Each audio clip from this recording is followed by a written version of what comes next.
welcome to our PPP Solution Sprint on working on loan forgiveness. We're so glad to be able to welcome everyone to the program today. I am Joanne Barefoot. I am CEO of AIR, the Alliance for Innovative Regulation. And with my colleague David Eric, we have been very excited to be able to partner with the ICBA and the Venture Center in doing a series of these events. We all know that America's small business sector is at stake. There are 30 million small businesses.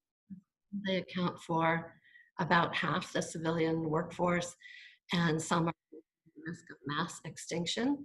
And so we have been putting together a series of events that we call Save Small Business.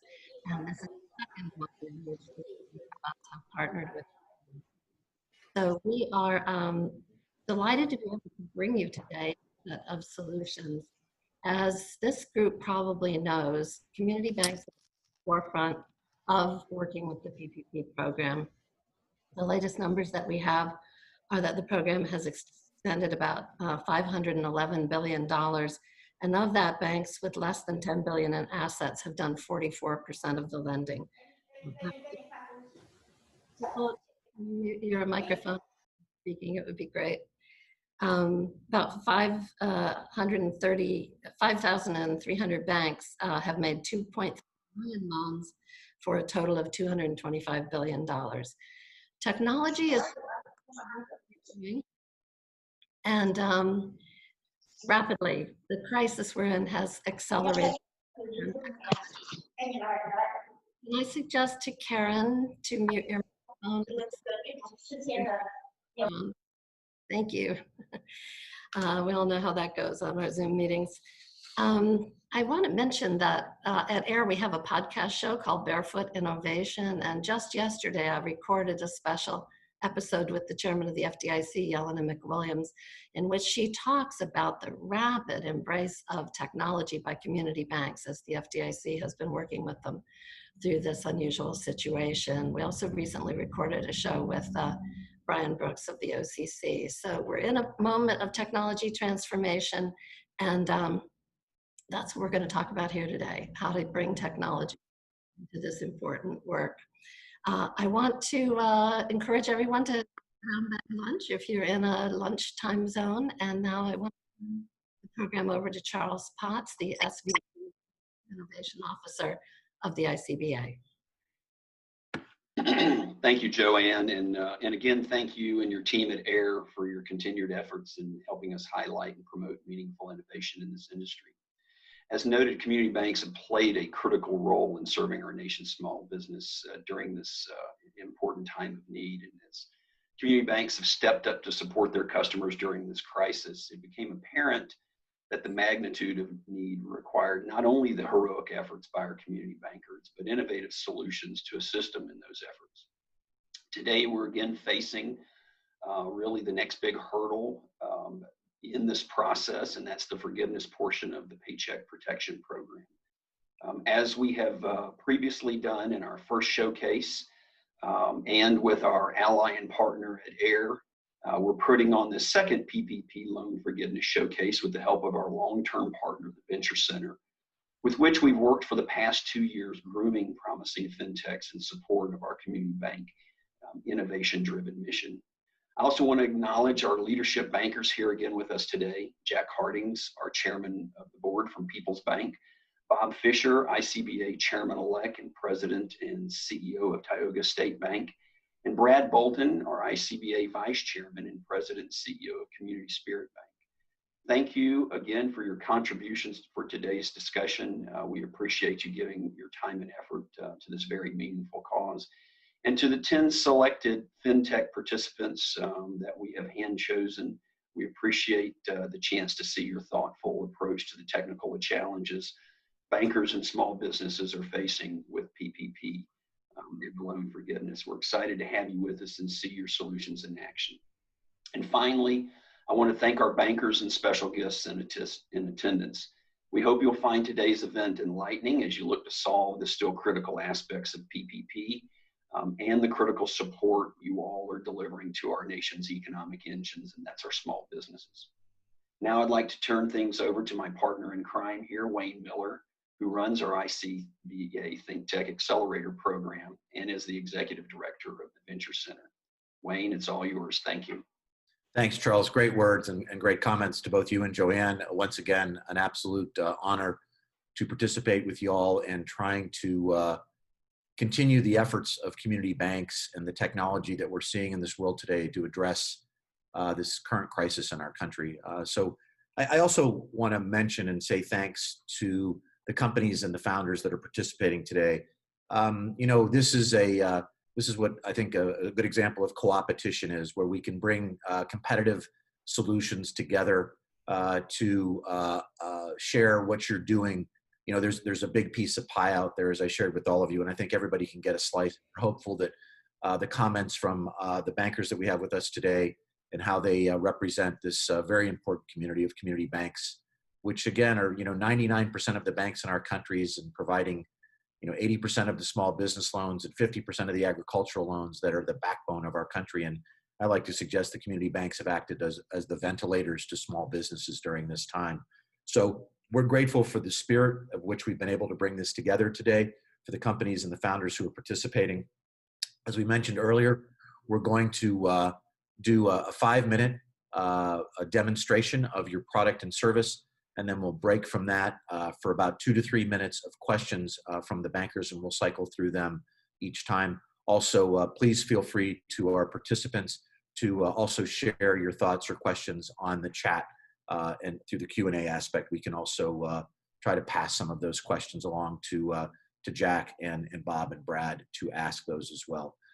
So having said that, I see no reason to continue talking, but rather let's get into the business of what we're going to do here today. Today, we're going to start with Alpha Rank. And Brian, if you would like to take the screen and go ahead and kick us off, that would be great. Thanks. All right. Let me start my timer so I'm on point. Good afternoon, everybody, or good morning. This is Brian Lay, CEO and founder of Alpha Rank. I'm going to be talking to you today about our PPP forgiveness tool. Can everybody see my screen? It says ready to be forgiven. 2020 has been hard enough. Yeah. All right. Excellent. So let's start off with the problem. The problem is this really gnarly form, the 3508. It's 11 pages long, and if you've gone through it in detail, you know it's spooky. And the last thing we would want, particularly right now at a time of high tension in our nation, is to subtly discriminate against certain individuals that maybe find this more scary than others or don't have a CPA. And so at Alpha Rank, we've really focused on the borrower experience, and we make it incredibly easy for someone to go, you know, through this and ultimately get forgiven. As you know, if you've looked at the PPP Flexibility Act, you know, I think it's not until it's around October 3rd that you can, you know, charge interest or fees on, particularly if someone doesn't go through. So we don't have a lot of sticks.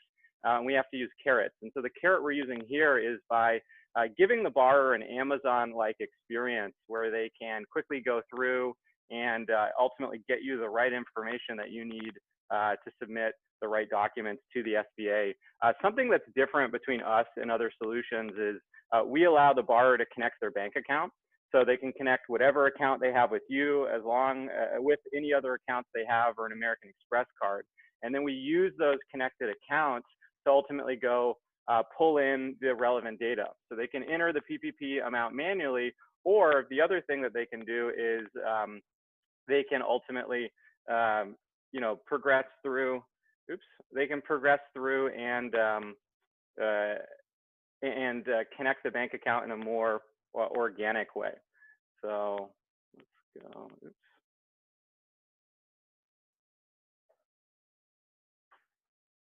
Uh-oh. Let me switch screens here.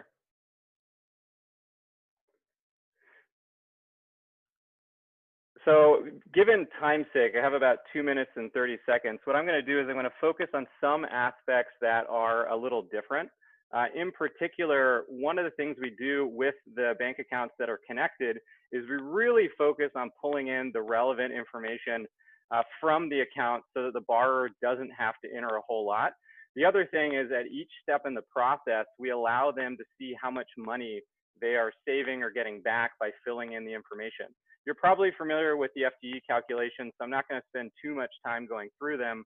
But what I will show you is that by connecting the different bank accounts, we ultimately can go in and allow the borrower to simply just select which transactions they have and then tell a narrative to themselves, to you as the lender, but also to the SBA, the FBI, or the treasurer, whoever comes looking. You can see here we have our insurance payment, and you can write, how did you spend this money, upload the supporting documents, and then progress through the entire process. There is education built, and you'll see right here on the left that the numbers are increasing as we go through.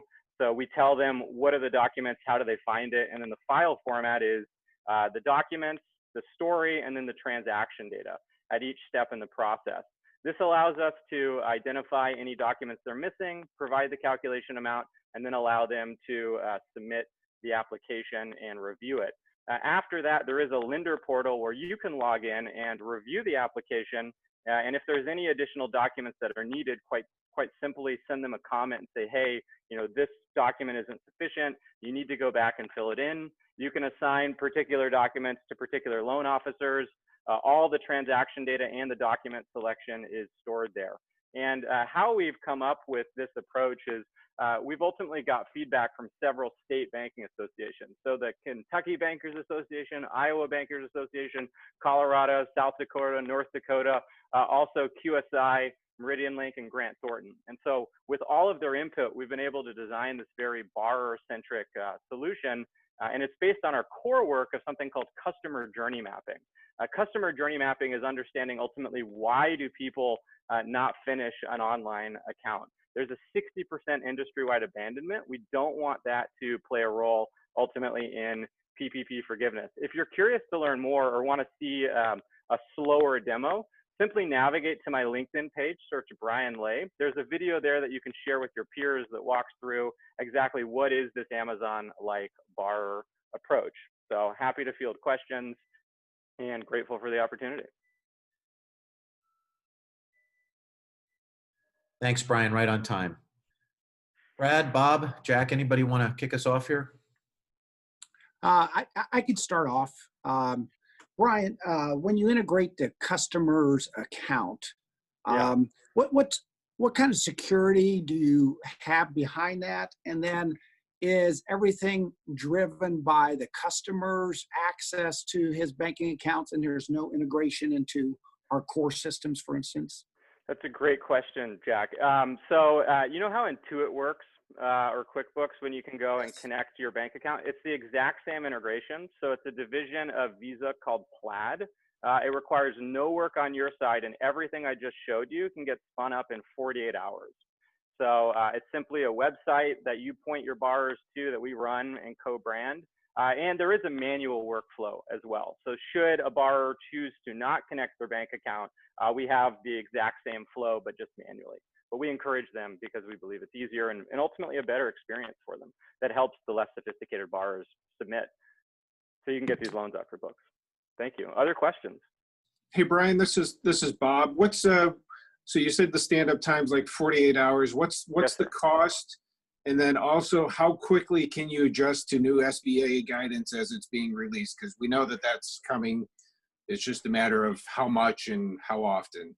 Yeah, Thanks. one of the best things that came about from our partnership with the state associations, and though I didn't mention, I do want to say Howard Headley has been a huge help to us, is understanding what laws are coming through the pipeline, which is interesting from a development. So we anticipated the Flexibility Act being passed. That's why we already had some of the changes built when it came through. As far as pricing, it's a great point. So it's anywhere between $45 to $60, depending on volume per application. There's no per seat, per banker cost. We don't believe in that. There's no implementation cost.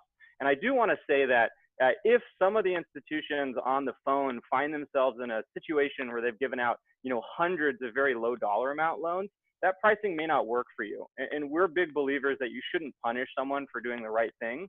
So I've actually set a portion of the volume that we're automating aside for institutions that are in that situation. So if any institutions on this call, or you have a friend that's in that situation, just privately reach out to me, and we can be very accommodating, because you did the right things, and those low dollar amount loans are very impactful to the people and communities that receive them. Thanks, Brian. We just have one quick question. Is there a transmission to the SBA that's online? So can you transmit Yes. this to the SBA? Yes, that is included in the price that was stated. Terrific. Okay, thanks. Okay, good enough. Brian, thank you very much. If you'll unshare your screen, I'll ask Assembled to step up, please, now and share their screen.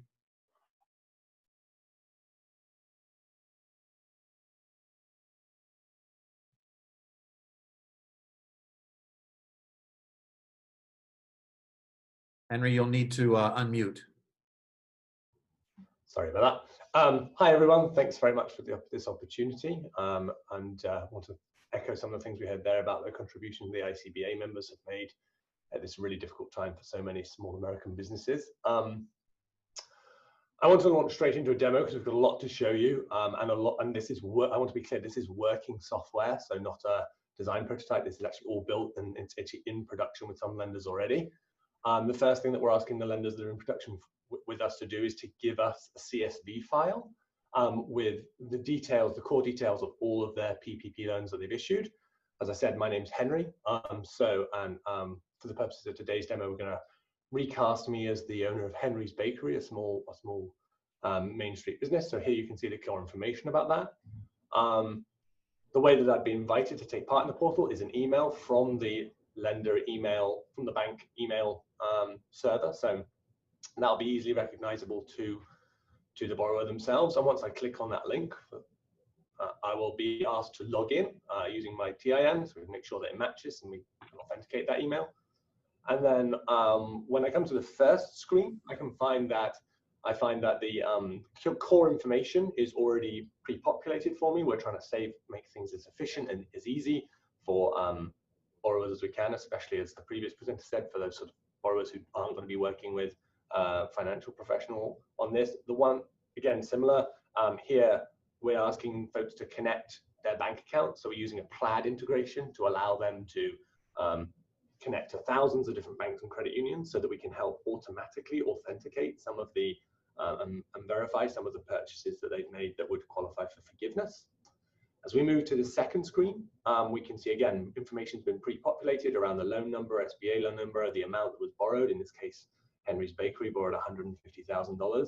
We've also got editable dates for the date of loan disbursement and covered period, because as I'm sure all of you know, exactly what the covered period is somewhat discernible by the borrower themselves.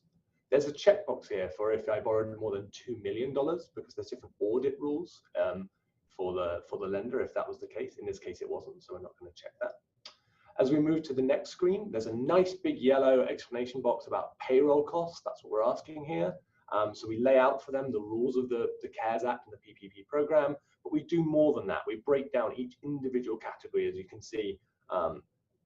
Here we're filling in amounts for kind of healthcare and retirement and local and payroll taxes, all the things which constitute the definition of the word payroll under the CARES Act, something we know a lot of small businesses that we've spoken to struggled with when they were in the application phase. For each of those amounts, we ask them to upload a supporting document. We're not going to do that right now in the demo, it would take too long, but it's just simply drag and drop, select from the computer files. So each time, tell us an amount you spend, for example, on rent, and then give us a supporting document. As we move to the next page, this is the non-payroll expenses. Again, nice big yellow box at the top explaining what payroll costs are eligible, but then we break it down by category again, rent, mortgage interest, and utilities. We've got, if you saw at the top there, if we just scroll back up really quickly, we've got a connection to QuickBooks. So also built an integration with the QuickBooks team that allows us to, again, validate automatically expenses that are in your QuickBooks folder. But for those who aren't, those customers who don't have QuickBooks, again, they can just enter the amount and then upload supporting documentation. This page is about sort of staffing levels, and we've actually built a custom Schedule A worksheet. It's optional, but this is fully functional Schedule A worksheet inside the platform, where again, we're offering a kind of like Google style experience where people can go in and select how many hours each individual employee worked, and we will automatically calculate the effect of all of their changes in staff during the covered period. In this case, we went with a pretty simple option. We said, like, we used to have 10 employees when we took our loan out. We had 8 during the covered period. Below, if you didn't use the Schedule A payroll, we just make sure that you've got the steps. In this case, that reduction of those 2 people had an effect of $12,500 on our payroll, which meant, and again, automatically calculated that we've reduced the forgivable amount of the loan by about $11,500 because we reduced our staffing levels. As we move here, we can see that we've got the ability to fill in DocuSign through the portal itself. So the borrowers can submit. Henry, you're just about out of time, my friend. Yeah, I'm just going to really quickly show you as the lender side platform. So again, you can log in. If I'm a loan officer, I can claim that loan. I can look at all of the individual categories that information was entered for as a loan officer on the lender side. Each one you can see those highlighted links to IRS Form 941 and a rent stub. So I'll be able to actually call up the document that supports those submissions I made. And then I can batch select loans that I've approved, and I can submit them through to the SBA. It automatically fills out the 1502 spreadsheet. It automatically continues to monitor it on a monthly basis. And I think the partnership that we've had directly, both with the SBA, who's taken part in multiple development and product calls with us, and the leadership over there, Sanjay Gupta and the CTO and his team, and the partnership that we've had with the ABA, the American Bankers Association, that has allowed us to Henry, that's about it. So many banks. Respectful of other people really here. put us in a position to succeed here. So thanks so much. Henry. That was a tight timeline. I appreciate your understanding. Oh, You've got a lot okay. to show. I understand. Thank you, Wayne. Appreciate that. Let's jump in with the bankers and any questions they have. Bob, you want to start us off there? Any thoughts? One of the questions that came up was, are you contracted with DocuSign, or do I need to have a DocuSign contract to make the DocuSign work? The DocuSign experience will be owned by the bank, and it will comply with all the necessary e-sign rules, including the 2-factor and identity management. Okay, thank you. Brad? Can the bank review and see the screens that the customer is working on? If they get hung up on a particular screen, can they see that simultaneously? And then back to DocuSign, can you limit that where the customer doesn't sign it until it comes to the bank to review it, and then the bank sends it back to the customer for the final signature? You can do both. We provide this ahead of time in case it's easy to, in case the bank accepts it immediately, but they can re-sign for execution. Resend. I think was the first part of your question, Brad, as well, about Natalie, could you pull up the individual Henry's Bakery file so that we can see the so I think the first part of the question, if I understood it correctly, might be about how the lenders actually vet these individual amounts. As you can see here, on rent number 1, it says $30,000 pre-approved. That's how we match with things like Plaid and QuickBooks. That means that they've already connected there. If you're on the lender side and a loan officer and you need to access any of the documents, they're there and they're stored. Everything about our platform is SOC 2 compliant, uses only SOC 2 vendors. And if they do need to kind of go back and ask for clarification, here we've marked rent 2 as needed clarification, then we just go to the quick actions at the top and we can request more information, which triggers an email to the borrower or any form of communication they would like within the platform to say, hey, we need more information on this one. Hey, Henry, pricing, can you just give us a quick idea of pricing? Thanks. Sure, flat fee, $49 per loan. We also take about 24 to 48 hours to stand up, and we have a one-time $10,000 stand-up cost. So yeah, we have $99 standard pricing, but for ABA and ICBA members, we're doing $49 flat fee per loan. Good deal. Henry, thank you very much. Any other questions, bankers? Good to go. Okay. One Henry, about sending documents to the SBA. Do you mind if I give a quick answer? yeah, very quick, please. So the SBA, we speak to them, a couple times a week. They actually haven't determined what and how they would like to have documents transmitted to them. So as soon as they know, we will know, and we will be able to submit those, whether it be via API or a secure transfer system. But we do automatically submit those 1502 forms, so you won't need additional software as for the non-forgiven loans. You can submit those on a monthly basis directly. Thank you. That's great.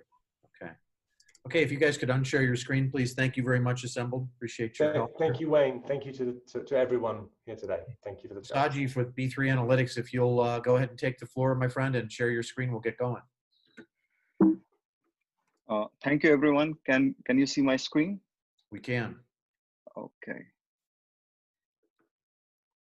I'll start here now. We want to thank AIR, ICBA, and the Venture Center for this opportunity to present the BCube Remote DAC. Basically, our solution is all about the collaboration effort required between banks, borrowers, as well as the auditors and consultants who help them to achieve this process. So let's go directly into our system.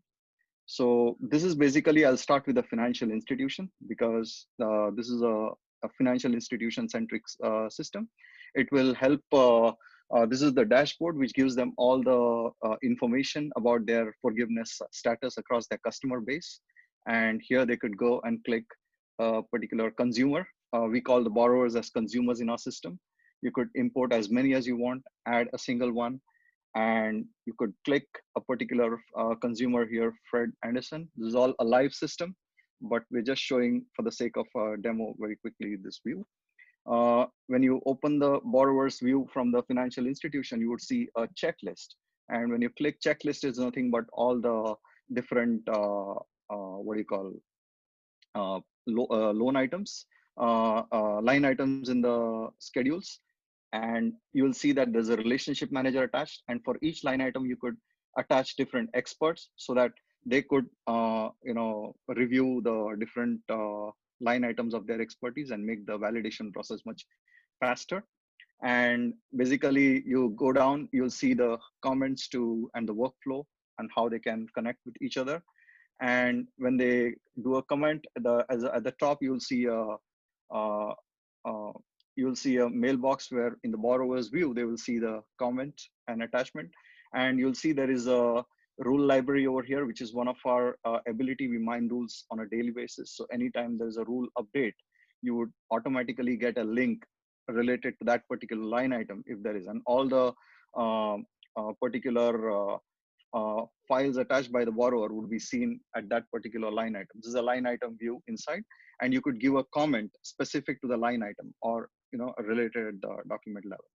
So now at the consumer level, you could also go and see the preview of the document as it would be like a form where each element you could see up and down the low, and also the digital signature is all embedded in it. And the status is shown over here, and you could download the SBA form automatically, which comes in the form of with the document signed evolved, which could be used to be submitted to the SBA. And also you can download it to the Colson format. And basically, now you could also go and look at the application view.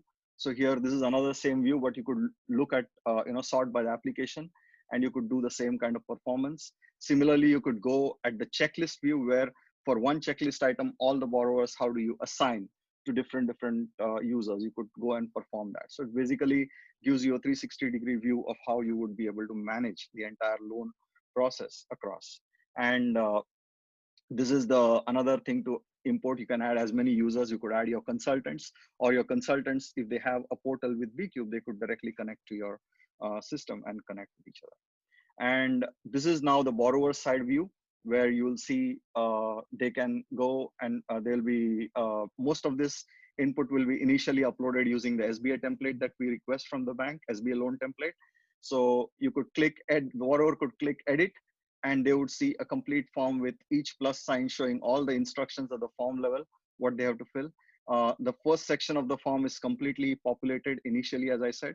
So this is where they actually start. You have the payroll schedule, and you can update your cover period. All the rules are automated. Like if you select twice a month, it will not allow you to select the alternate period. You should have weekly or bi-weekly. So like that, these are all embedded here. And you have a spreadsheet calculator where all things are explained, and you'll be able to easily go and calculate the file. You connect, you go down the screen, you'll see the PPP Schedule A, where you could update and attach the file required to do it for each of the line items. And below is the rule. And as you can see, at every instance, you have all the instructions that we get directly from the SBA rules and the library that we update on a daily basis. You have all the instructions. This we keep on improving. And as the rules change, these will automatically be updated to make it easy for you. And you will also get a notification to find out that how many applications are already in flight, which would be affected if a guidance has changed on a Let's particular wrap day. it up if you could, Saji, please. Thanks. Yeah, okay. So we are done. I think I'll just go to the last screen, which will show you that this is, we have absolutely no contract or commitments. Instant deployment, 1 or 2 days, and you're ready to go. It's affordable pricing.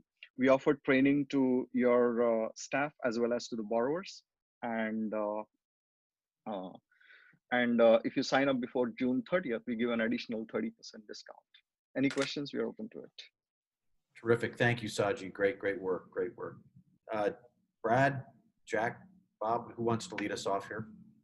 I'll lead off on your smaller customers. Is this platform mobile friendly, iPad friendly, where that they can upload pictures of checks, whatnot, instead of a download if they're not using Quicken or something like that? Absolutely. This is, you can, it's available on the mobile, it's resizable, and you could attach pictures and automatically the file will be taken care of. Thank you. Absolutely. Sajay, do you streamline it at all for a customer? You know, one of the issues is you add the SBA instructions in there and information, but that's the difficulty. Sometimes if customers for FTE, for example, if they are going to qualify for the safe harbor, they don't have to go through the FTE calculation. There's some other optionality in there. Are you doing anything to streamline it for the customer themselves so they don't have to fill out information that's not needed?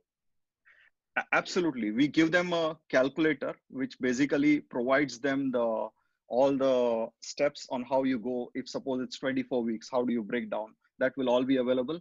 And here you see there is also additional instruction below. Now, these are all the rule-based instruction. These are all the additional instructions that we update so that it's made very easy for the borrowers on how they can do the calculation with additional guidance that can be updated. And even the banks can update some more information on this side if they want some specific things to be done by the borrowers. Do you have this solution implemented in any institutions right now? We have not implemented in any institution right now, but we already have an audit and compliance solution running in a community bank, and where we automate the end-to-end audit process. This is basically derived from the same audit process where auditors and bankers can communicate digitally. So we just now added the borrower version.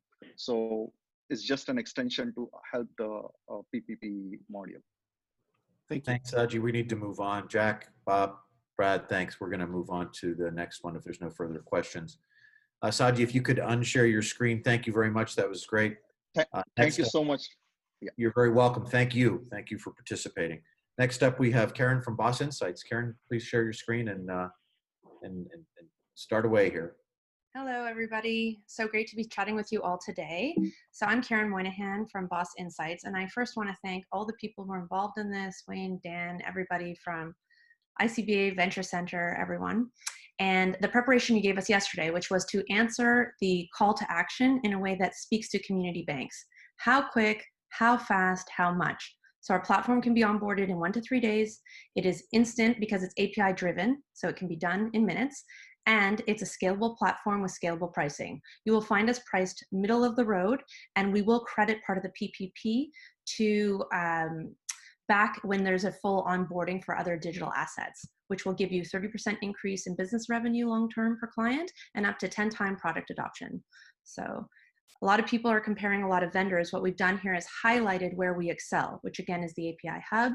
and we are already in market with community banks. So let's get started with the live demo. I'm going to the internet so you can see here that it is live. And what I wanted to show you is how PPP works when it's done in 3 steps, because that's the power of an API platform. You have a welcome screen that borrowers will look at. They will simply go to the data intake section, connect their accounting and their payroll information.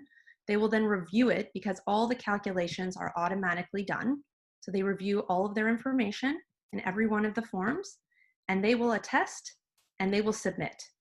That is the entirety of our process. It is 3 stages. There is no manual work done by the borrower, and the 1502 form is automatically filled in so that the lenders, this is how the SBA wants it, can be automatically taken. So let's go into that in detail. This is the accounting platform. We do have connectivity to bank accounts like other competitors who are presenting today.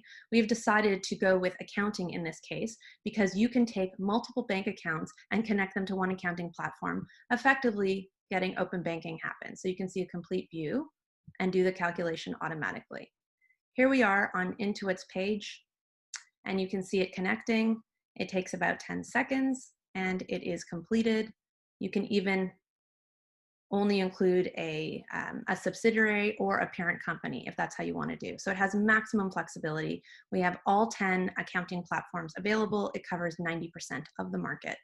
For people who don't have it, we have Excel forms. It's not a problem. You simply upload the file to here. You can then go to the payroll document. You either can use one of our payroll APIs, or you can go and install our plugin, have a payroll form, which I have connected here today, and then simply use the plugin form to Boss Insights, select payroll, and submit.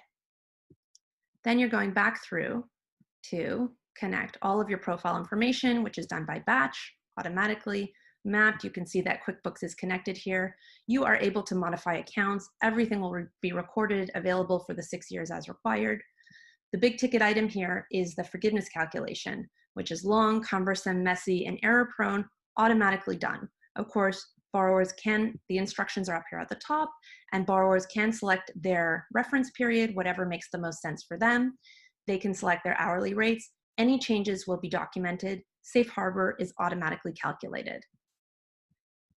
So going on to the expenses, again, this is automatically pulled. That is, again, the value of the accounting system connectivity versus the bank account system connectivity, because this will be pulled and automatically assigned to category. The only manual work is if the owners want to do additional compensation, because that is not done by bank account or at the accounting level. Any supporting documents can be entered here through a simple Dropbox format system. And then you have the forgiveness attestation. The information has already been pre-filled, so that is one area where we set ourselves apart from other competitors who are offering very robust tools. And then you have the attestation. So with the time I have left, I am Jane Doe, attesting to every single page here. This is the first manual type-in that I've had to do. Jane Doe, today's date. Jane Doe, the CEO, and I submit. And you can see that I have submitted my application. It is done. You can download a copy of the application if you like. In the meantime, while that's getting ready, I'm going to go to the lender's portal, and you can see that this borrower has submitted. So the lenders are keeping track of everything. Should anything not be filled correctly, you then have the system will automatically email and communicate to the lender and to the borrower.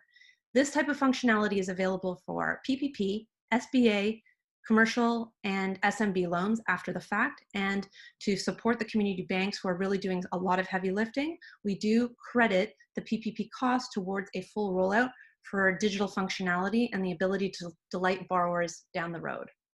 So that's the end of the presentation. Very excited to hear the questions. You want me to fire away, Wayne? So how do you connect with our data, Karen? I mean, we've got a lot of the data that you're going to pre-populate on their application. So how are you connecting with that data? So with the information that you have as a bank, we either will connect to your core if that's what you would like, or we will take it by batch file and it will be pre-populated. From your perspective, you will not see it or feel it. It will just already be pre-populated. It can be done by the SBA loan number or your loan number, and that's the identification we use. From the borrower's perspective, we're connecting from the cloud-based systems they use every day. We have the global leading platform with over 800 ways to connect their software. And in PPP specifically, we're using 10 accounting systems for that side of things. And payroll, we have the largest functionality to pull over 30 providers. And you said scalable pricing, so tell me what that means. It really is very specific, because what we're looking to do is actually essentially do the PPP for free when it is a full rollout experience. The PPP effectively becomes the proof of concept work that we do, and then we look at rolling out after the fact. So the setup costs for the PPP are charged per borrower. We don't do per seat fees for lenders. But then once that is completed, we look at offering functionality for the 7A SBA loans, if that's what's required by the community bank. If it's not, we look at a regular SMB or commercial loan rollout, and we will credit the cost to a full rollout. We really want to align ourselves with the long-term digitization that banks are looking at in 2020. Great. Yeah. Just to follow up on one of Bob's questions about the information, a lot of our customers outsource their accounting and payroll to accounting firms in the area. Do you allow a dual login from those individuals? How do you handle that? Absolutely. So if there was more time, what I would be showing you is that there is a screen where somebody can add any one of their trusted partners. So an accounting firm, and that accountant then has the right to log into the system and do the work on behalf of the borrower. In fact, we are working with 2 accounting firms to provide functionality for the borrowers and lenders that they are serving. And in your demonstration, you had a reference period, but SBA calls it a covered period. Is that the same language, as you're just using a different terminology? The covered period happens once the loan is dispersed. It was 8 weeks, it's now 10 months. The reference period is comparing it to 2019 or earlier in 2020. The aim of the loan being keep people employed. Yeah. Okay. Thanks, Jack. Thank you all. Thank you, Karen. Great job. If you'll unshare your screen, which I think you have, we'll go ahead and get Carl and Tracy from Colorado from BotDoc to share their screen and show us their solution today. So, all right. Thanks, Wayne. Appreciate everyone that could be on the call today. We're going to jump right in. So we're going to hit a couple of slides, and we're going to pull off a demo. We're going to mirror her on Tracy's screen. So BotDoc is what our clients call the secure FedEx of data. So we're picking things up and dropping them off. We're basically the ability to remote collect and send sensitive documents with end-to-end encryption. The novel part is we're doing it without PINs, passwords, logins, accounts, apps, or software to download. So very simple for the consumer and also secure.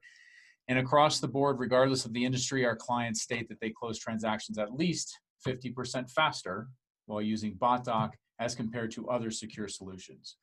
So to get started about the consumer, we had a consumer before COVID that craved convenience. In fact, 89% of companies were primarily competing on the basis of experience more so than the value of the product. And while 80% of companies actually believe they deliver super experiences, only 8% of those customers agree. So this is before COVID. So fast forward to COVID, and now we had a consumer that got a new taste of what the future looks like. I was able to do business, financial, medical from my living room on my couch in my underwear. I didn't have to go anywhere. So this is a new future that the consumer is going to continue asking for. And amidst all this, we had cybercrime at an all-time high. It was bad before, and even during COVID, attacks were up over 400% according to the FBI. So we had a consumer that craved convenience before COVID. We had a consumer that was getting a new taste of a future, a new digital future during COVID, and cybercrime is at all-time high. So most companies now, large and small, we're seeing a huge digital shift in digital priorities, not just around the consumer, but also around the workforce. So there's a new norm that has to be identified, and that new norm has to be secure, remote, and convenient. So we're going to show you a quick demo of a BotDoc. This is our SaaS-based tool. A lot of banks use it. You can put in a phone number or an email, and you can remote collect something. So you can see on your screen here, Tracy got a text message. He's going to open that up. It says Tracy Fox from BotDocs requesting documents from you. It's going to open up a secure page. And let's say we need a picture of Tracy's ID. He's going to hit Add Doc. Today, we're just going to grab a picture of independent banker here. Let's assume this was a sensitive document. He either hits OK. It's going to start to secure that item. Now, he can also hit Add Doc again and grab, go over to Dropbox, Google Drive, OneDrive, and grab a 5, 6, 7, 800 megabyte document. But we're not going to do that today just for time's sake. So now that he's got that secured, he's going to go ahead and hit Send. This document is now traveled back to BotDoc securely. Tracy's going to go into this screen is what the bank would see. He's going to go into this request. And you can see here, here's the item that came back. He can download it as a PDF. And if somebody's sending a PDF of a tax return, it's basically just as if it's sent in. So this is what we call a push. We can also, or sorry, this is what we call a pull. So we can pull something remote back in. So Tracy was able to do this today. He didn't have to download an app. He didn't have to download any software to do business with us. He didn't have to put in a PIN, a password, log into something, or create an account that he's never used before. So this is one way that BotDoc is being used to remote collect sensitive documents. Another way is that each account holder of BotDoc has a unique URL that's specific to their account. These URLs are replacing links and email signature blocks, fax numbers, etc. Here's a screenshot of one of our clients. So I can tell you these personal URLs were used heavily during PPP, where they could just send out a link and say, hey, consumers, when you have your application and these documents, we want you to click on this link and send us everything you have. So within the ICBA, we have a lot of reference banks. Here's a select few. And then also we have an API version of our software that can be built into existing systems that allows companies to transport data and documents in and out of their systems without anybody ever having to log into that system. So a case study, this is Community First Bank out of Washington. They called us on March 30th on a Monday. They onboarded their entire bank or at least 21 employees at their bank on Wednesday, April 1st. Total cost for those 21 users was roughly $3,000 for the year. The onboarding took less than 20 minutes. In fact, many people say they don't even need the training. And then they had no changes to their existing IT infrastructure. They started taking in PPP loans via centralized URL account with BotDoc starting Thursday night, and they expedited over 500 PPP loans on that Friday, April 3rd. So again, they use a centralized account to centralize all the collection. They told the consumers, here's the link to click on to send us everything you want. It was secure and encrypted in transit. They didn't have to log into anything. They didn't have to use anything like secure email.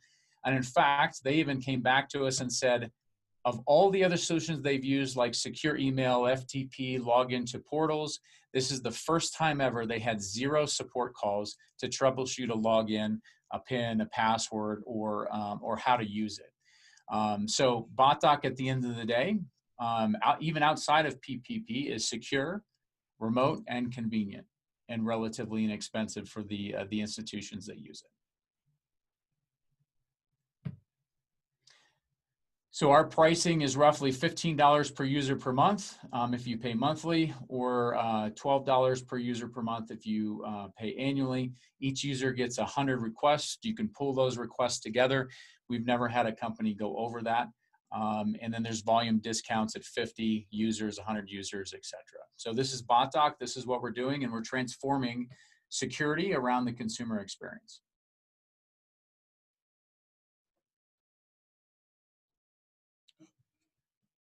Nope, Wayne, you're on mute. Wayne, you're on mute.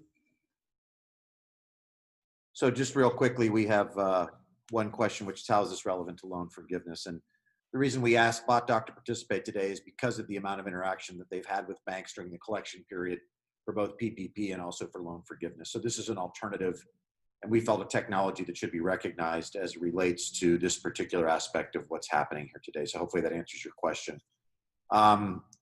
Jack, any questions for BotDoc?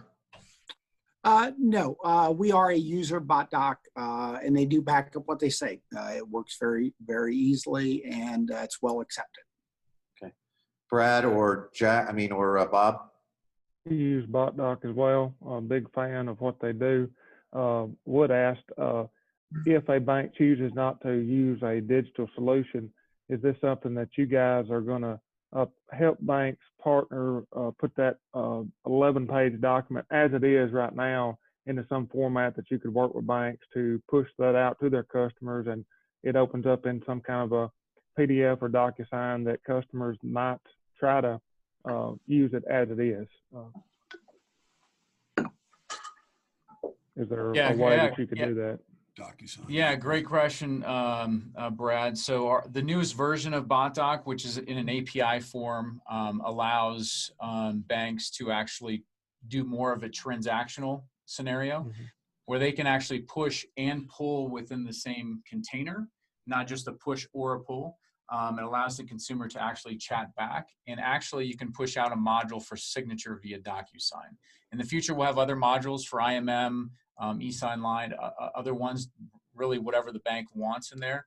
But really where we feel the technology is growing, and this API, this new version called our P2, is being built into systems like MEA Financial and some other ones.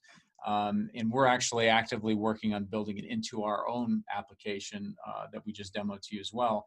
But what we feel where the technology is going is we asked the question internally, how do you transact business with a consumer digitally, just as if they were sitting across the table from you, right?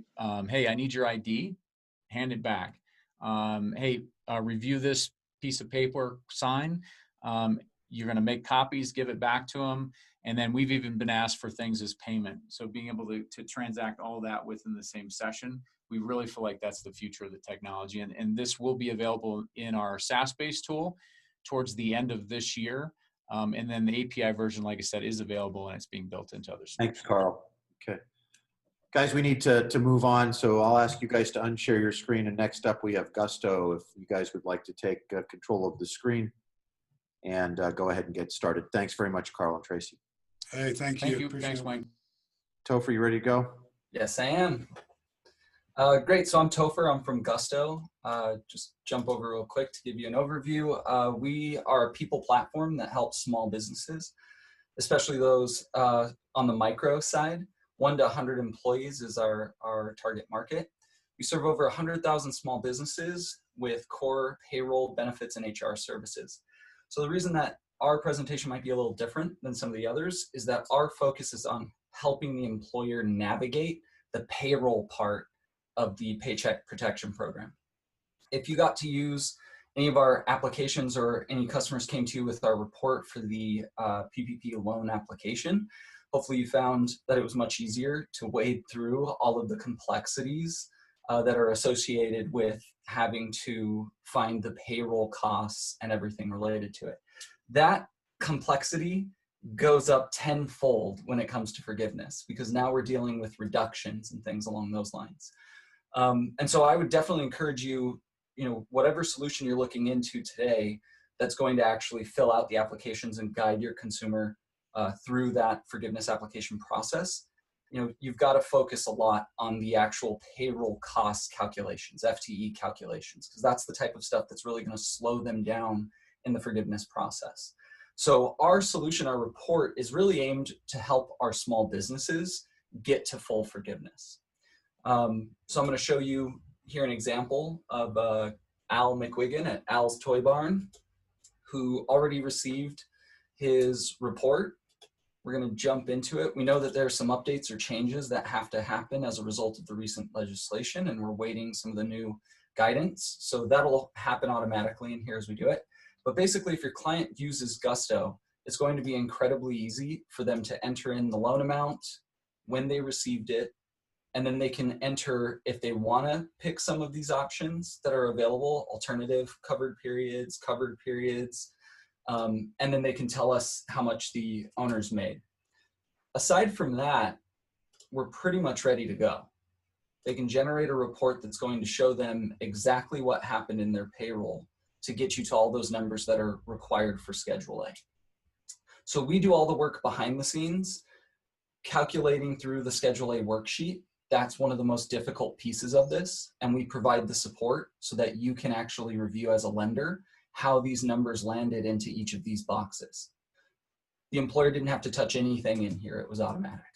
This then rolls up to their PPP Schedule A, and we tell them line by line everything that should go into that Schedule A for them, making it as easy as possible for them to fill out the actual application from the SBA. So this could definitely go hand in hand with some of the other solutions that you're seeing here today.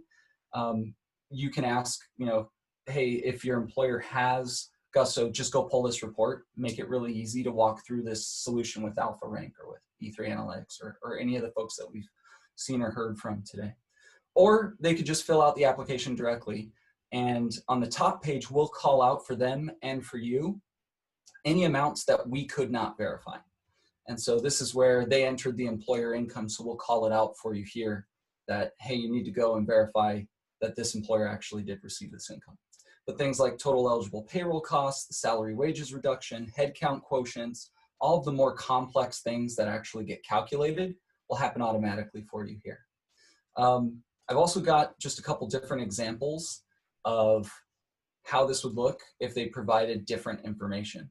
So going back to this previous report that we did, they can select the employees that maybe refused to be rehired, and it makes it easier for them to now exclude these sorts of folks. You can also say, oh, hey, I didn't have benefits with Gusto in 2019, so Gusto's not able to actually calculate who was over 100K in 2019 for wage and salary reduction. So the employer can just come in and pick the ones that they need to declare there. Again, that's pretty much the only thing they're going to need to do. We do give them options to customize it more, but most of the time we just suggest let Gusto automatically choose the best period. So we're going to go through all the options for them, and we'll select the one that gets them to the highest amount of PPP forgiveness. So again, generating this report with some of the changes that we made, you'll see on our top page, we'll call out for you as the lender, hey, they said that there were some 100K folks that we didn't have payroll records for in 2019. You can confirm on those. They also said that they had 3 folks that were let go voluntarily or for cause or refused to be rehired. You'll need to make sure they have documentation for those folks. But outside of that, Schedule A worksheet, the Schedule A is all filled out for you. So literally the only thing you would need beyond that for an employer to fill out the PPP application as it stands today are the non-payroll related costs. And lots of the other folks here have solutions for that. Happy to support any one of them. Our goal ultimately though is to make it as easy as possible for small businesses to stay in business and to continue getting the funding and support that they need to stay in business. Thanks. And thank you guys so much for helping them do that. Okay, great. Great presentation. Thanks, Topher, and certainly a different perspective. Jack, you want to start off here? Or? Yes, Topher, how do you get all of that payroll information into your system? Because you had employee names, you had FT, you had a lot of information. So how does that process start? Yeah, that's because we are the payroll provider for these individuals. So we've already been handling the payroll for them throughout all of the time that they've been receiving the PPP loan. So what happens if you're not the payroll provider? How do we get this to you? So today we don't support for anyone that's not the payroll provider, that doesn't have Gusto as their payroll provider. They can switch over and then we'll help them move the historical payrolls and everything over so that we can support them with the report. But this is more about, helping lenders recognize payroll providers who are spending the time to actually support small businesses during times like this. You want to make sure that you're partnering with providers who are going to direct them towards the reports and information that they need. And is it easy for me to tell if you're the payroll provider? Is Gusto somewhere linked in there, or is there a reseller name? Or yeah, I mean, if you just ask for the client to declare a payroll provider or anything like that, I'm happy to provide any resources to help you direct them or to share a copy of the payroll report with you so that you can have your folks ready to go to assist anyone that runs with Gusto. And then happy to provide it to any of the other folks here who are currently offering other solutions to facilitate the application process so that they can continue to build in support for Gusto's reports. Is there an additional cost for the small business to get this from you guys, or is this just part of the service? Nope, no additional cost. This is part of our service, same thing that we did for the PPP application. It's just about helping those small businesses get access to funding. Okay, thanks, Topher. Hey, Topher, is there a capacity to white label this product for a bank to share with their clients? White label the report itself? No, Gusto as a whole.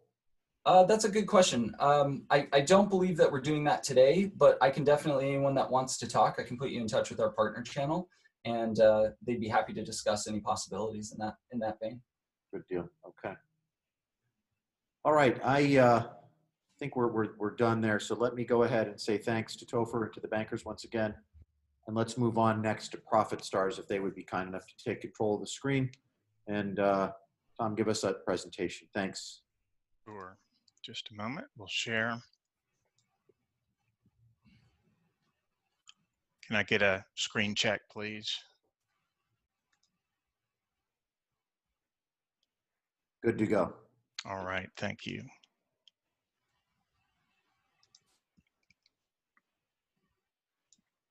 Okay, thank you. I'm Tom Edwards with Jack Henry's Profit Stars division. When the Paycheck Protection Program was announced, we quickly designed a funding solution that pushed high volumes of borrower apps through the Wolters Kluwer TSoft Plus product for SBA approval. Then we onboarded those loans into our core systems for funding. This same tech partnership with Wolters Kluwer returns with this forgiveness module to extend our funding solution or to offer a forgiveness path for any PPP lender. The components in this forgiveness module include a branded online forgiveness application, TSoft Plus, which has been processing SBA loans for over 20 years, a secure document importer, and an e-sign routine. We also import the PPP loan details from the Jack Henry core systems or any core system that can format the data. This forgiveness solution is available for no upfront investment. If you participated with our funding solution, we charge $25 per forgiveness app. If you contracted for our funding solution but didn't implement, we charge $50 each for the first 500, then $25 each. And if you're new to our solution, you sign our terms and conditions, then guarantee a $2,500 minimum toward the pricing just described. My pleasure to show you this in a live environment. There are two ways to begin a forgiveness routine with the borrower. One is initiated by the lender, and the second could be initiated by the borrower. For the lender, using the TSoft Plus application from Wolters Kluwer, you will be facing, as a lender, you'll be facing all of the PPP loans that have been imported from the core system, and you'll simply select the one that you're ready to pursue forgiveness.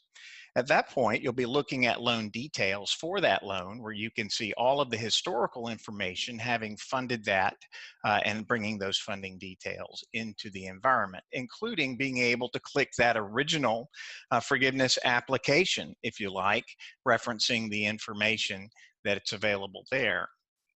The lender would then be able to submit a request for an intake email to go to the borrower, and it could begin from there. Alternatively, your bank homepage might decide to expose a link to the forgiveness application. Either way, if the borrower clicks here, that same intake email will be generated and quickly sent to the borrower, so that after validating during the receipt of the email, when the borrower clicks the link that's provided, we begin this tour through the forgiveness application. Now, it will be pre-filled with information from TSoft Plus that's been loaded from loan data in your core system. This makes it simpler for the borrower and certainly more convenient. After you have the optional demographic information on page 1, or even if you'd like to review the forgiveness application itself with a link here, clicking Save and Continue begins the loan evaluation process, again, pre-filled from information that's there. Establishing your payroll schedule is really what helps determine the coverage periods. Choosing your reference periods. We've added some very useful help information in these question mark bubbles that should provide the additional beyond what's actually on the 11-page application itself. The Schedule A worksheet provides a choice. You can either, if you have a handful of employees, you might choose to click Add Employee for, say, each of 5 and enter that information manually here. Or if you have a payroll service and prefer to skip the worksheet, you're simply able to upload your payroll document and then summarize the information here. Whichever way you decide to implement, the system will then take you into a few exceptions, such as safe harbor exceptions in case that applies to your business, and then into Schedule A, where grayed out areas will have been provided from the summaries on the Schedule A worksheet. So we have tables 1 and 2, non-cash compensation, compensation to owners, FTE equivalents, and finally we get into the calculation page for the forgiveness amount itself. On the summary page, you have an option to just review everything that's about to be submitted into TSoft Plus, and you don't have to eat this entire feast all at once. If you'd like to save and exit, we provide some credentials for you to come back and continue as a borrower. In either case, that information gets submitted back into TSoft Plus, into the same interface for the lender. Here we have that application as it was submitted earlier. Clicking, of course, would also display this, where the lender can see the actual. If we could, please. Okay. Pardon me? We can try to wrap it up, please. It'd be great. Thank you. And so once the information has been reviewed, if it's necessary for additional supplemental information to be uploaded, there's the ability to request and receive those documents, reviewing those documents, and then ultimately sending out an e-sign application so that when the borrower logs in to e-sign or reject the documents, everything again is brought back into TSoft Plus for the lender. I'll display just an information link as we begin a question cycle. Thanks, Tom. Bob, you want to start us off here? Yeah, Tom, this is Bob Fisher. So your e-sign platform, I know that Wolters Kluwer has their own e-sign platform, which didn't play well with Laser Pro. So we ended up with DocuSign. Can you utilize DocuSign as the e-sign platform, or do you have to use the Wolters Kluwer e-sign? So there would be no restriction to using the Wolters Kluwer e-sign, but the package that we're offering includes Wolters Kluwer e-sign and not DocuSign. So you need to contract separately for that. Okay, thank you. Jack? Also cost. You didn't really talk about cost. Sorry. Sure, let me display that screen again. I mentioned it very quickly. There are 3 cost options. If you participated with us during the funding solution, which also was a partnership with Wolters Kluwer, then you're already set up and configured. The loan information is already in the package. It's simply $25 per forgiveness application. No minimums, no upfronts. If you contracted with us for that initial funding solution, but never implemented that, meaning we didn't configure and stand up the environment, but a contract's in place. Again, no upfront cost, but we will charge $50 for the first 500 forgiveness apps, then $25 each. And finally, if you did not participate with our solution during the funding phase, but want to join for the forgiveness phase, once you sign a contract accepting our terms and conditions for the turnkey solution, the same pricing applies. $50 for the first 500, then 25 each, but you will guarantee a minimum of 2,500. Is your portal up live right now, ready to take forgiveness applications? And what's your stand-up time for a bank that wants to sign on? Sure. Yes, this is hosted. It's hosted with CenturyLink. There are SOC2s available for that purpose. It is live. We can stand up a new environment for a new contract within hours, meaning less than half a day. We then also want to work with you to provision that. If you're a Jack Henry core system, we already have all of the SQL queries necessary for each of our core systems to generate the CSV for import as a batch into the Wolters Kluwer environment. If you have a core system other than Jack Henry, we're happy to share with you that Wolters Kluwer CSV format, and you can work with your data specialist to meet that format. Just one last quick question. Inside your calculator, Is there a check and balance if I upload my payroll information, or am I uploading it just for a document and then also putting an amount in and they don't correspond with each other? Sure. So that could happen. The upload is simply to provide either documentation as a supporting document or to provide the report itself if you're choosing to summarize the data rather than enter the details. But you could have a discrepancy given your data entry versus the uploaded document, yes. Okay. Thanks, Tom. Thank you to the bankers again. Great presentation and very informative. If you will unshare your screen, we'll next move on to New Gen Soft, please. Ankur, you ready?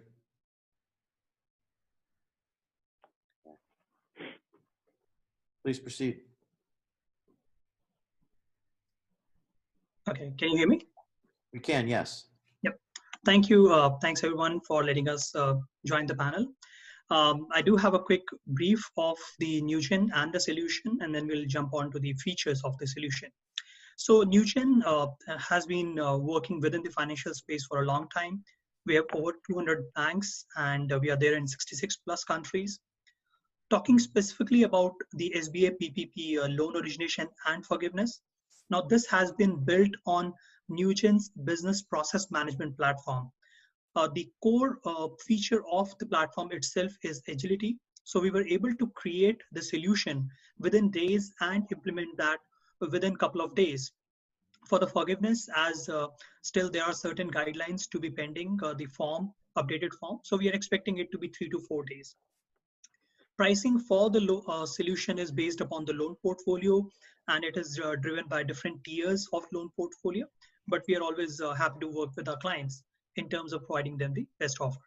There's no long-term contract or implementation fee upfront. So we are just making it easy and trying to just build relationships, present how NewGen can help all of these institutions and show the power of the platform. Talking from the SBA PPP loan forgiveness perspective, here is a quick overview of the solution. So we have omni-channel submission, multiple channels, lenders can initiate, borrowers can initiate online. We have built-in calculators, which can be filled online as well as offline. We have a detailed and agile back office workflow. We are able to submit to the SBA, the 1502 report, and any other way where the applications have to be submitted going forward. One of the things that we're doing differently is also having a visionary aspect in terms of automating the loan reviews and appeals process that may come up in case of audits, in case of the borrower appeals. So when we go through the demonstration, we do tend to miss out on a lot of features. So I just thought it'll be better to have slides here and talk about what we cover. The very first thing we are trying to help the lenders is to communicate with the borrowers properly.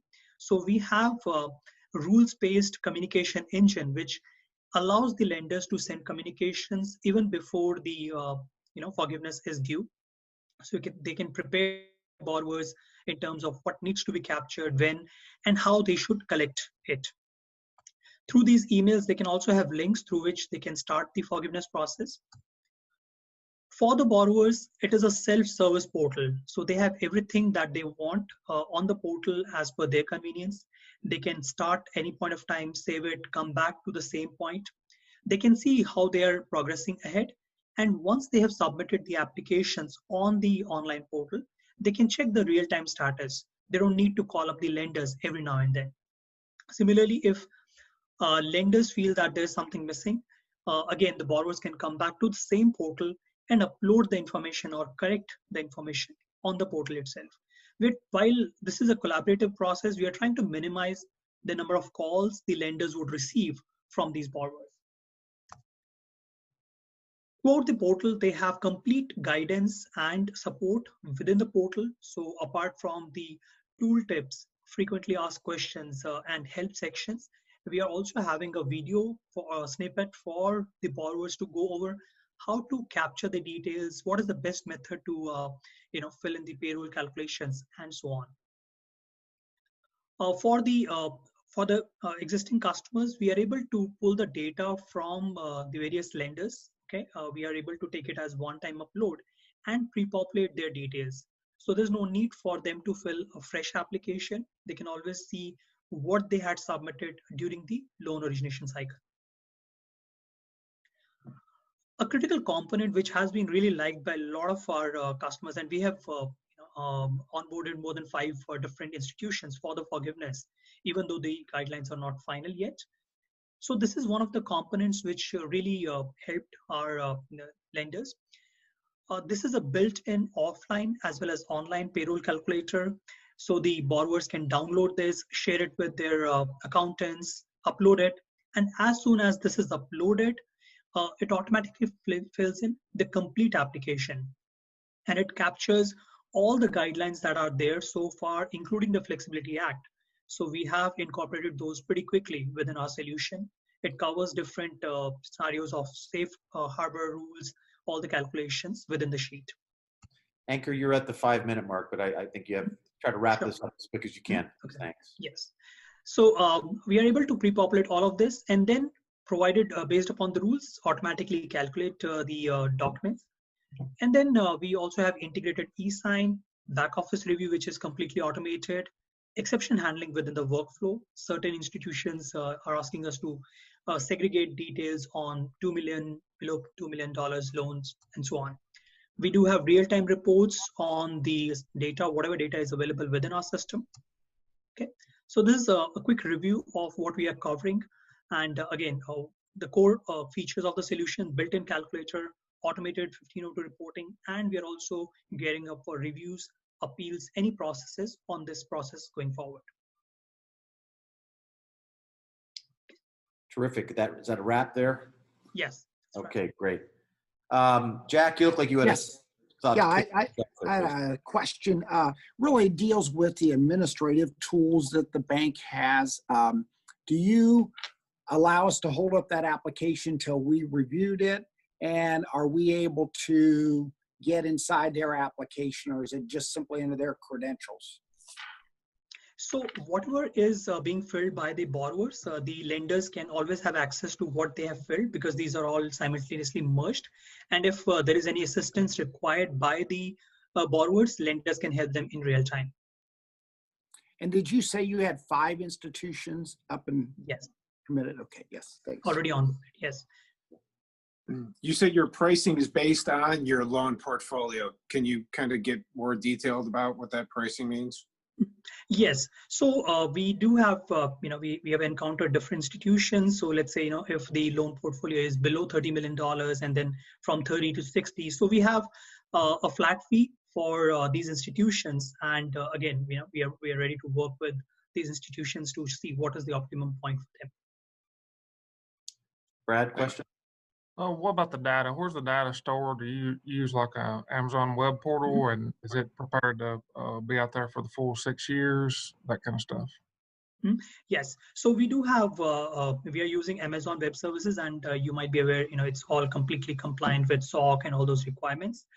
We do have options available for the institutions to continue using the solution, or we can simply export all the data, including the documents and audit trails, to ensure that they are covered for the accounting and the accountability and compliance. And on your Excel stuff that is embedded in there, can the customer work inside the portal where they're not having to download that? Is it Yes. capable of doing that? Okay. Yes, it's an embedded functionality. So they have flexibility to, if they already have the data, they can just upload that into the portal, or they can work online. And real quick, how do you submit it to the SBA? Do you have capability to fill out the 1502? Right. And so 1502 is a straightforward. We are automatically generating that. If bank requires, we can send it for their review first and then automatically send it through email. For the complete submission of the application itself, we are creating a package. So whatever is the method of the submission finalized by SBA, we should be able to automate that. Thank you.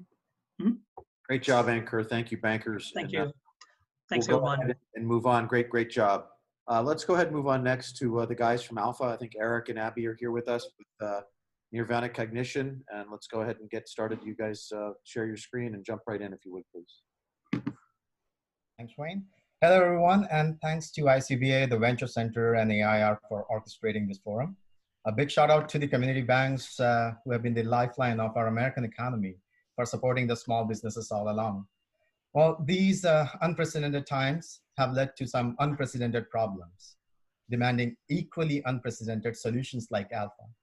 Alpha democratizes access to artificial intelligence by removing barriers to adoption and make AI within reach for every community bank. So we leverage Nirveda Cognition's document to dashboard AI capabilities to enable and empower small businesses navigate the complicated P3 loan forgiveness process. While we understand that an informed and prepared small business borrower is the key to the seamless loan forgiveness value chain, not much need for any Excel sheets or calculators. Let us show you how AI can automate most of this. On that note, Eric, I will request you to get over with the demo, please.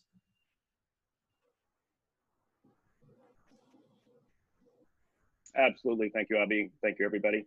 Today, we will be focusing on the borrower module and how we are leveraging the power of artificial intelligence to eliminate the anxiety and complexity of the loan forgiveness process. I'll walk you through.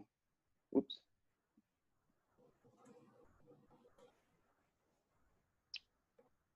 So focusing on the borrower experience, we have a borrower going through the sign-up process, creating an account, and as part of that sign-up process, we begin our evidence collection to orient the borrower towards what documents are needed and easily provide access to drag and drop those documents. Once dragged and dropped, you can also do it later. Can also integrate to banks and payroll providers for easily integrating information to help with the validation process. We extract data from the documents to complete fields. If the documents aren't provided, the borrower can easily enter the data. We orient ourselves towards a human-centered experience using tour points to get the borrower oriented to the key features and functionality of our site. And the user comes to the dashboard view that you see here, providing all the salient points: original loan amount, calculated forgiveness amount, estimated forgiveness period based on the new Flexibility Act that was recently passed. So that's a timer, so the borrower knows what to follow. Below, you'll see that we easily segment the expenses into payroll and non-payroll, further breaking down non-payroll into the identified subcategories. You'll see all the widgets providing key information regarding the loan and the forgiveness process. We use checklists and alerts to identify additional information. You'll see here that we have extracted data from all of the provided documents, leveraging Alpha's document intelligence to identify and extract information, all the pertinent information needed from the borrower's supplied documents to calculate the forgiveness amount. We start with the Schedule A worksheet, extracting all the payroll information from provided documents, validated against data imported from a provider if chosen by the borrower. And then this feeds into the PPP Schedule A, using our forgiveness maximizer, optimize the forgiveness calculation based on all of the provided information. If manual override is needed, the borrower can do so in any of the fields that you see here and easily update the information. And this data then feeds into the main application itself, which you will see coming up here. The payroll costs and all of the other key expense categories are identified, and the business rules enacted upon the extracted data to calculate all of the correct and relevant information. And as you will see, the amount at the bottom correlates to what is provided on the dashboard. So now let's go see how can the borrower actually, how are we getting this information? So we will go and navigate to our document module, and you will see that as the borrower supplies documents to us throughout the process, we associate those documents into various collections or categories. And the borrower can also look at the individual documents themselves, and we can drill into those to see exactly how our platform is leveraging our document intelligence to extract the necessary information. You'll see here the original loan application that the borrower submitted at the time of applying for the loan. And you can see on the left-hand side the data points that we're extracting for the documents and using within the system. We tie out specifically to the documents and the specific fields on the documents for where we extracted the data, so that the borrower and the lenders can see clearly how and where this information is being derived. Eric, you're at about the 5-minute point here, just so I want to try to wrap it up. Great, thanks.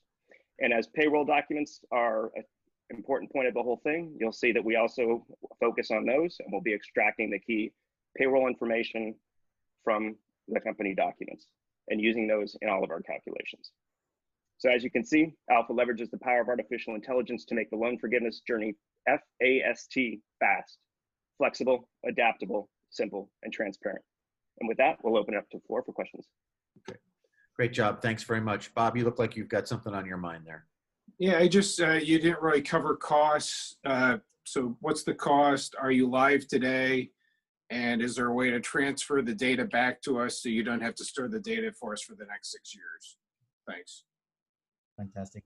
Well, with respect to the cost, I would like to emphasize we want to do our part for the community as well. And we have decided to offer Alpha as a free resource to the small business borrowers of our community bank partners. The pricing for the lender module will be discussed upon request one-on-one, but rest assured it will align with our motto of having AI within reach without any term commitments, because we are a SaaS company at the end of the day. In terms of data retention, it will be part of our platform, and the data will be hosted, encrypted for the term length of your choosing and desire. Thank you. And I also, I like how you guys had our banks, Brad and Jack and my banks listed on your connected banks. Good job. What about the initial application that you had listed? Does the customer or the bank have to upload that to you for that to be in the module side by side with the customer? What do you expect from the bank to upload on behalf of that customer? So there's no requirement for the initial application. We foresee it being one of the core documents that borrowers will most likely have, since it was required as part of the initial loan application process.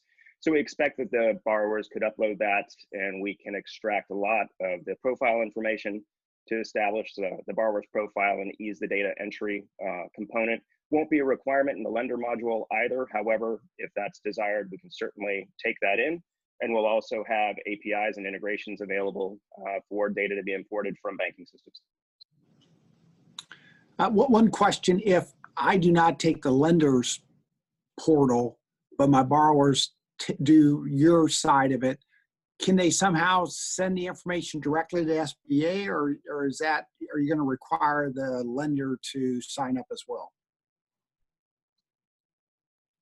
So we will have SBA integration. I think one of the things that we will need to work through are any requirements from the SBA about whether lender or banking sign off or approval is required before the documents or the data can be submitted directly from our platform.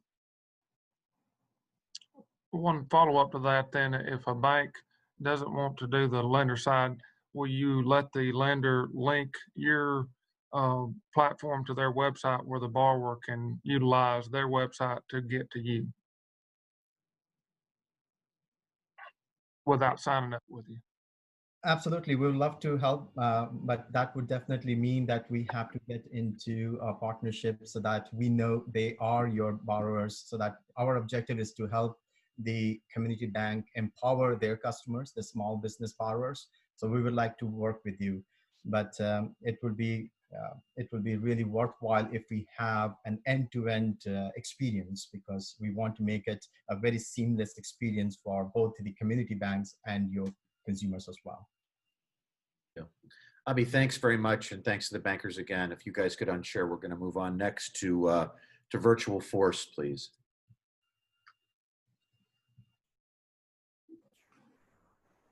Hello, everyone. Let me just share my screen real quick. Can everyone see my screen? We can, Waleed. We don't see you, but we can see your screen. So. Sure. So my name is Waleed Nasser. I am the head of products at Virtual Force. We have been serving as an innovation partner for financial institutions for the last 10 years. And our recent focus has been helping financial institutions adapt to the rapidly changing SBA landscape. We are a pretty significant team, about 300 in total, comprising of subject matter experts in finance as well as engineering. And it's been a journey for us. We started out with building PPP bots for banks, and then SBA put blocks on RPA. So we moved towards API-based submissions. Our current focus is SBA loan forgiveness, and we also have Main Street lending program and a few other initiatives in the works. Why us? So what we have envisioned is that in addition to a SaaS application that community banks could definitely use, we are also providing a tiered support system comprising of an inbound, outbound call center with trained staff to handle client inquiries. We have support staff that can also help clients with onboarding, FAQs, document verification, compliance verification before it gets under the review of the compliance manager. In terms of the SBA loan forgiveness app, we have 4 different components to it. The borrower experience, as we have seen, for other solution providers as well. I'll go through the demo. Which then submits to the lender for review, and then the SBA interface that as soon as it becomes available would be part of the application. And we have enabled a number of data providers for seamless integration of the data sets. In terms of the functionality, we have starting from all the way from like outreach and borrower login, multi sign-in, all the way to importing data from third-party integrations. And the different underwriting compliance functions we have all baked into that one module that we have built. I want to quickly go through the demo to kind of walk you through the solution. This has been deployed in various forms. This one is a no-code, low-code platform called Uncork, which is, so in this scenario, banks don't have to worry about hosting or anything. It's all ready to go. But we are also deploying custom solutions within the bank's environments based on their technology stack. So what it really does is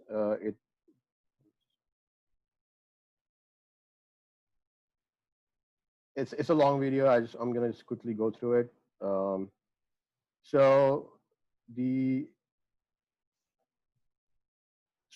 Based on the available database, it could be a spreadsheet or your core application that we can integrate.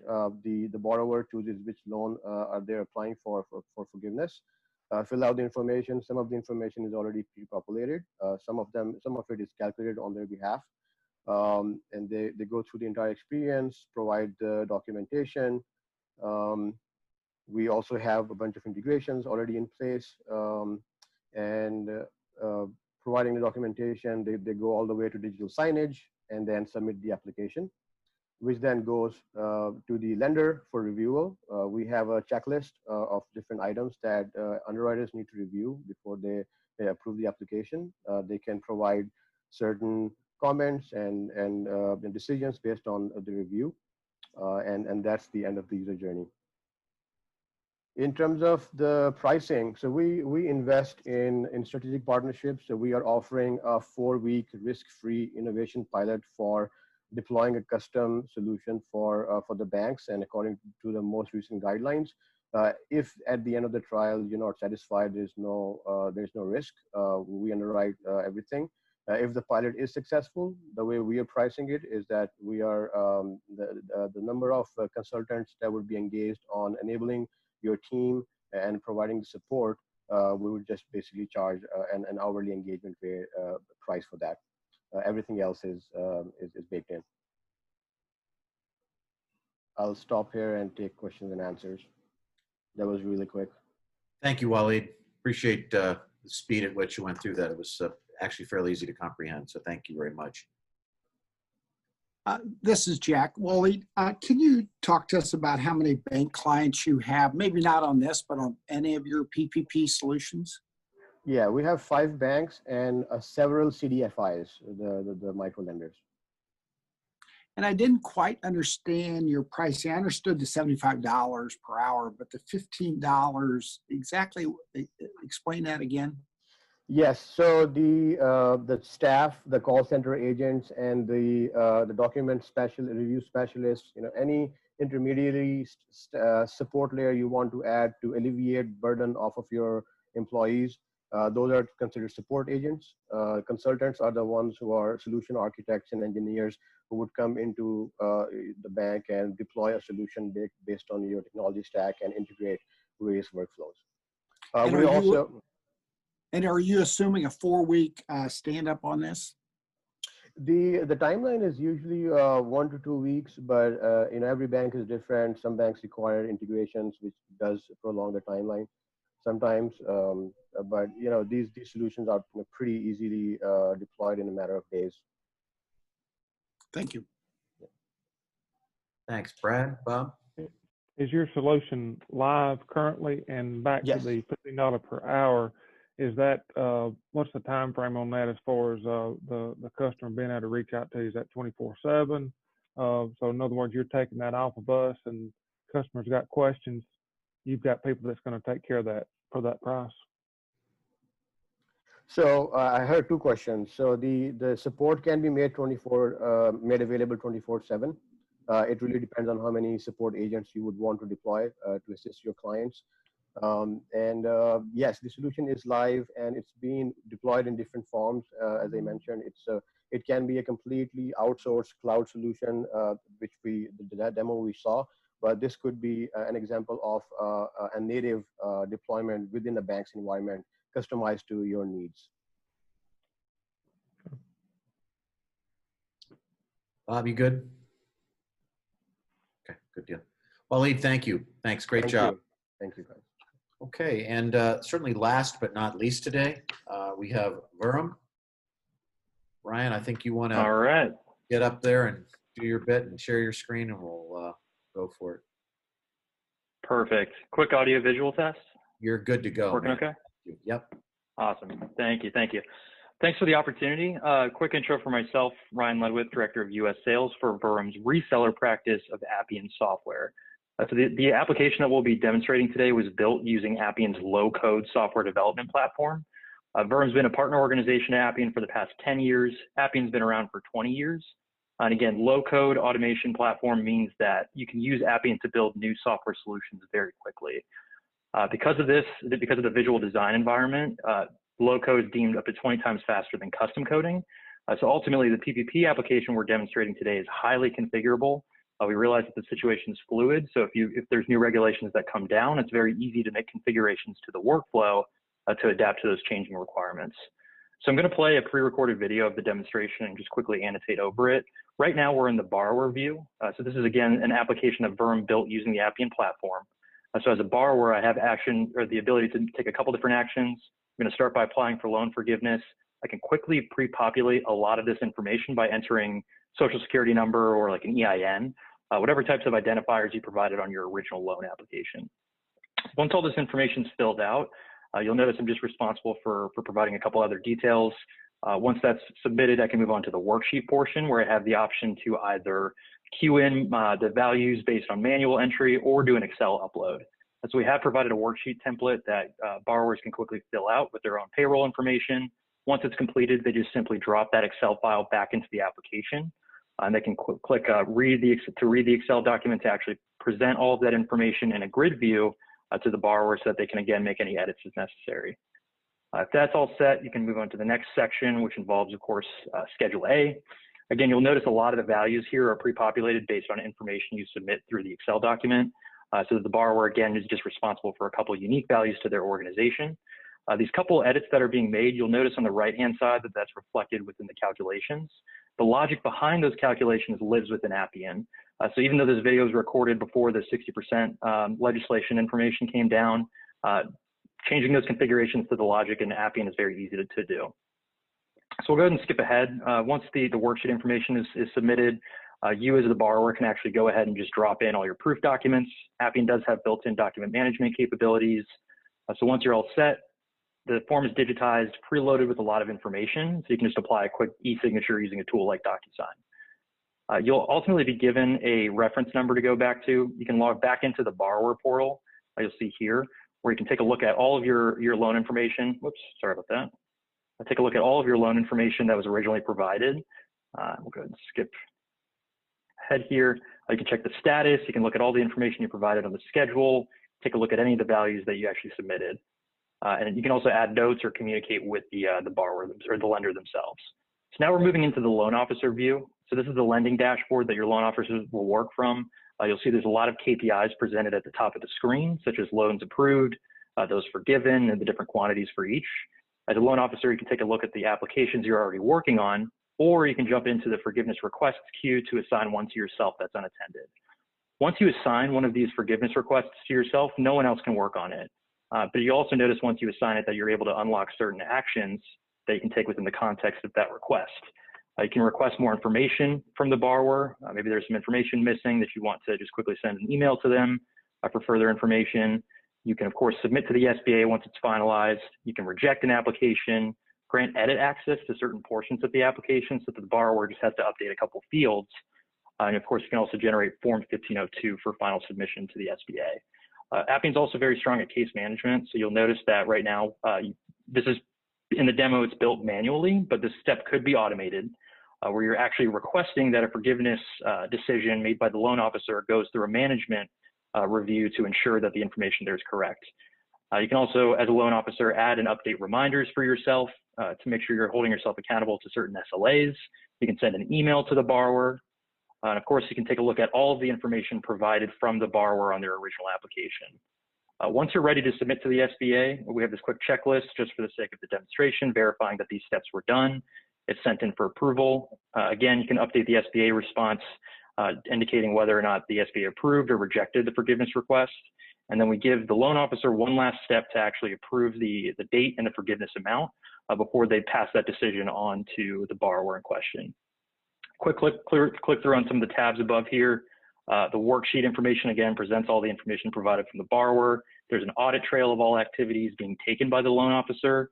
You can view notes, documents provided from the borrower, any communications that have gone back and forth with the borrower. Again, the ability to submit a request for information so that you can receive their responses and any details you sent to them here. And then, a variety of other different related actions in the queue as well. Finally, reports. We do provide out-of-the-box reports with the solution that we built. Again, Appian's underlying platform technology is very low code by design. So if you want to see and visualize your data in a different way versus the reports that we provided out of the box, you can easily make those configurations. And these are drillable. So you're looking at the percentage of loans that were under 2 million. If you were to click into here, it'll automatically populate a list of those loans on a line item basis. So you can quickly take a look at those. And so that's it. Certainly welcoming any questions. I hope I made it under the 5-minute mark, but apologies if I ran over a little bit there. You're a little over. We won't send anybody to your house to take you out or anything. Wayne, just real fast, I've also invited my colleague Arun to answer. He's a technical consultant that specializes in Appian. So we may just kind of tag team the questions, if that's all right. That's absolutely fine. Brad, you want to kick us off? Yeah, talk about pricing and stand-up time, first of all. Absolutely. Yeah, thanks for the opportunity. Oh, I'm sorry, you said stand-up time. To deploy? And pricing. Time is the question, yeah. Yes. Yeah, so we can get the application up and running, the out-of-the-box version, within 3 days. And our team's actually committing up to a free week of implementation services to make any sort of configurations necessary to adapt it to the bank's unique processes. And pricing? Pricing, so Appian's pricing is user-based. So we have different tiers, and I can actually pull up a quick document indicating the pre-approved tiers from Appian. So we have these in bundles where we're basically asking that organizations just indicate the amount of internal users that they have as well as the borrowers that they'd be licensing to. There is a minimum purchase of 50 internal users and 500 borrowers required, and this is just based on the annual 12-year amount that you'd have to pay for the software. Again, for implementation and professional services, we're including that free of charge as part of the solution cost. And if you need to buy additional borrower or internal user licenses, that can be done in block purchases for these amounts below. Ryan, you mentioned e-sign, and you said like DocuSign. Is it the bank's requirement to have that contract directly with an e-sign like a DocuSign? That's correct. Yes. Yeah. So they would own the relationship with DocuSign, but Appian has pre-built connectors to quickly pull in DocuSign embedded in the application, so that there's no extensive legwork needed to actually build out that integration. And the Excel document that we upload, do you give us that template? We do. Yeah. So it's just like a static template, has each of the columns that were presented in that grid view. So you just download from within the application, fill in the values as you see put, and then re-upload it again in that document management view. Okay. And then you just read the Excel file, pulls everything in, and presents it in a grid view. I was just going to say, Ryan, you know, there's a lot of pretty small banks. I know we're a $500 million bank, and we're kind of middle of the pack, and we would fit into that 500 borrower bucket. But you guys might want to consider for some of the smaller banks another tier, lower tier, just FYI. Absolutely. No, it's good feedback.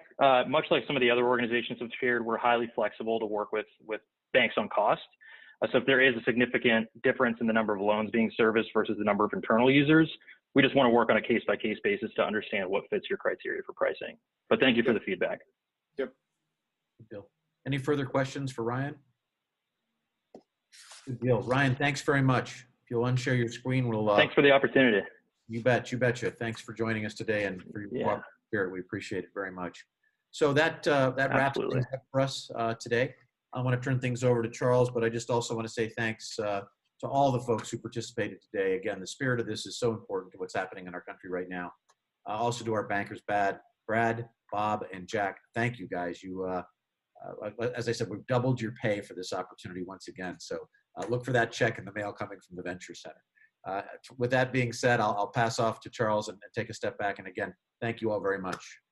Wayne, I have nothing much more to add to that. I too am incredibly grateful to our bankers, to all of the vendors who have supported this, to all the bankers and industry experts who are watching this. This has been an amazing affirmation once again of the power of the community banking industry, these partnerships with the Venture Center and with AIR. With all these vendors bringing the solutions that these bankers need to help service the small businesses that are driving our economy. And I couldn't be more appreciative and grateful and thankful to everybody that's participated in this. And I look forward to everybody's success and making things happen for the business community out there at large. So thank you all very much. And Joanne, once again, thank you. And I'll turn it over to you to wrap up. Thank you. Well, thank you so much, Charles. This has been exciting. I want to join in thanking everyone, especially the presenters and Brad and Bob and Jack for your wonderful questions. I was talking a couple of weeks ago to a senior regulator who said that in the last crisis, innovation froze up. And nobody innovated anything for a long time. We were all caught in backward-looking issues. And that in this one, innovation is accelerating. The force that's run through our society here, where everybody's suddenly put everything online, is just opening up new possibilities. And listening to today, I could not be more optimistic looking at the agility and the readiness of the industry, the community banks, and these wonderful innovators. So I'm really excited. You can find us at AIR at regulationinnovation.org. If we can be helpful to anyone, please let us know. And again, thank you so much to the ICBA and the Venture Center for helping, working with us to put this together.